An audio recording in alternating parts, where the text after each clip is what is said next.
Hej alle sammen. Velkommen tilbage til endnu en video. I dag der vil jeg snakke om de 3 bedste bøger om investering. Som du nok har kunne se, da du klikkede på videoen, så vil jeg snakke om 3 bøger i dag. Det er Rich Dad Poor Dad af Robert Kiyosaki. Så er det The Richest Man in Babylon af George S. Clason. Og til sidst The Intelligent Investor af Benjamin Graham.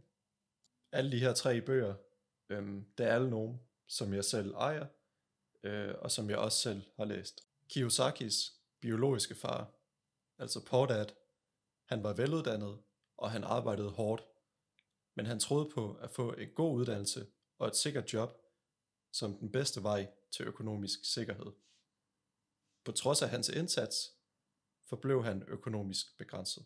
Hans vens far, Rich Dad, havde derimod ikke nogen formel uddannelse, men han var en succesfuld forretningsmand, der forstod værdien af investeringer og få pengene til at arbejde for sig. Rich Dad, han lærte Kiyosaki, at de rige, de tænker anderledes om penge. De investerer i aktiver, som for eksempel fast ejendom, aktier og virksomheder, mens de fattige og middelklassen fokuserer på at tjene penge gennem lønnet arbejde. Poor Dad, han troede på at hårdt arbejde og stabilitet, mens Rich Dad, han troede på at skabe cash flow gennem investeringer. Nogle vigtige principper fra bogen, det er, at du skal arbejde for at lære, ikke bare for at tjene penge. Kiyosaki, han opfordrer folk til at fokusere på at opnå færdigheder, især inden for økonomi og investeringer, snarere end kun at jagte penge. Det andet vigtige princip fra bogen, det er aktiver kontra passiver. De riges vigtigste filosofi, det er at opbygge aktiver. For eksempel ting, der genererer indkomst, mens de undgår passiver. Ting, der dræner dine penge, som dyre biler og huse. Det tredje vigtige punkt, det er at få pengene til at arbejde for dig. En nøgleidé fra bogen er, at man skal investere sine penge, så de arbejder for dig, snarere end at være afhængig af dit lønnede arbejde. Og det sidste vigtige princip, finansiel uddannelse, finansiel forståelse. Bogen understreger vigtigheden af at få en finansiel uddannelse. Traditionelle skoler lærer ikke folk, hvordan man bliver rig eller håndterer pengene effektivt. Det er vigtigt at lære om investeringer, økonomisk planlægning og forretning. Rich Dad Poor Dad udfordrer de konventionelle økonomiske idéer, og den opfordrer folk til at tænke anderledes om penge, investeringer og deres karriere for at opnå økonomisk uafhængighed.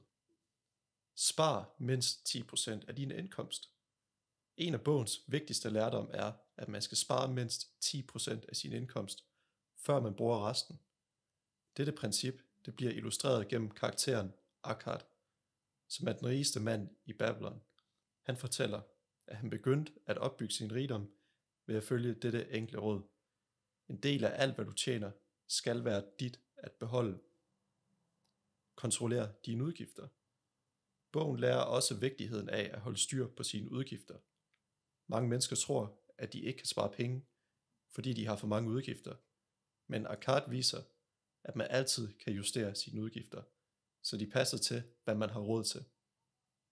Få pengene til at arbejde for dig.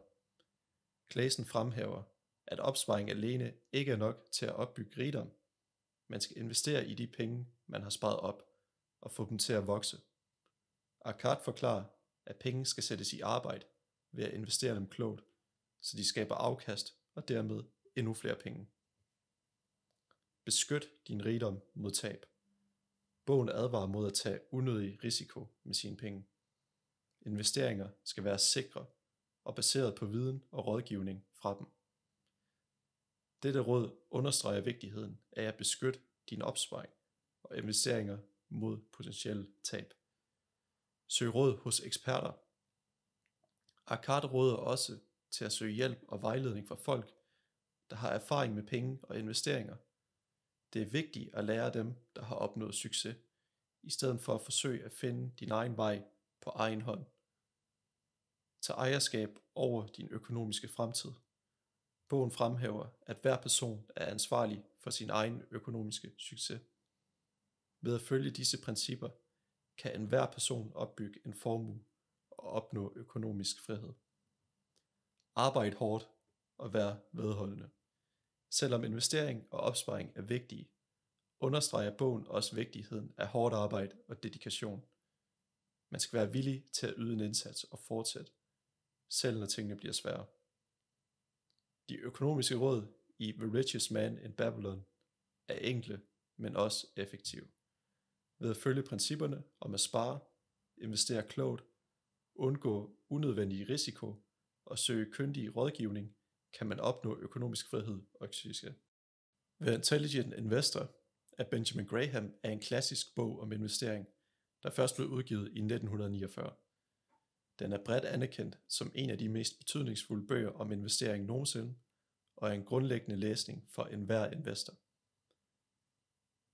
Value Investing introducerer konceptet om værdiinvestering, hvor investorer bør købe aktier, der handles til en lavere pris end deres egentlige værdi.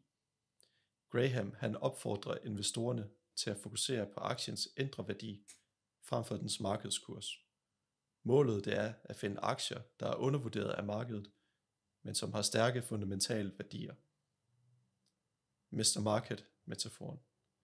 Graham introducerer den her karakter, Mr. Market, som er en metafor for aktiemarkedet. Mr. Market er en uberegnelig partner, der hver dag tilbyder dig en pris for din aktie. Nogle gange for høj, andre gange for lav. Som investor skal du ikke lade dig påvirke af Mr. Markets følelser, men i stedet forholde dig rationelt til aktiernes reelle værdi. Margin of safety. En af de vigtigste begreber i bogen er sikkerhedsmargin. Graham anbefaler, at investorer kun køber aktier, hvis prisen er væsentligt lavere end en vurderet indre værdi. Den forskel giver en sikkerhedsmargin, som beskytter investoren mod risikoen for fejlberegninger eller markedsudsving. Forskel mellem spekulation og investering. Graham advarer mod at blande investering og spekulation. Investorer skal fokusere på de grundlæggende værdier og langsigtede udsigter for et firma, mens spekulanter ofte køber og sælger aktier i håb om en hurtig gevinst. Graham mener, at spekulation det er en højrisikoaktivitet, og den bør ikke blandes med seriøs investering. Graham anbefaler også, at investorer har en blanding af aktier og obligationer i deres portefølje for at mindske risikoen. Han foreslår en fordeling, hvor man aldrig har mere end 75% eller mindre end 25% i aktier eller obligationer. Det er nok en af de punkter, jeg ikke er helt enig med i bogen.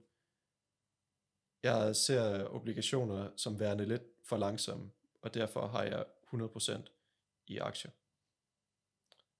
Langsigtet tænkning. Bogen understreger vigtigheden af langsigtet investering. Graham mener, at aktiemarkedet på kort sigt kan være irrationelt og uforudsigeligt, men at værdifulde virksomheder vil vise deres sande værdi på lang sigt.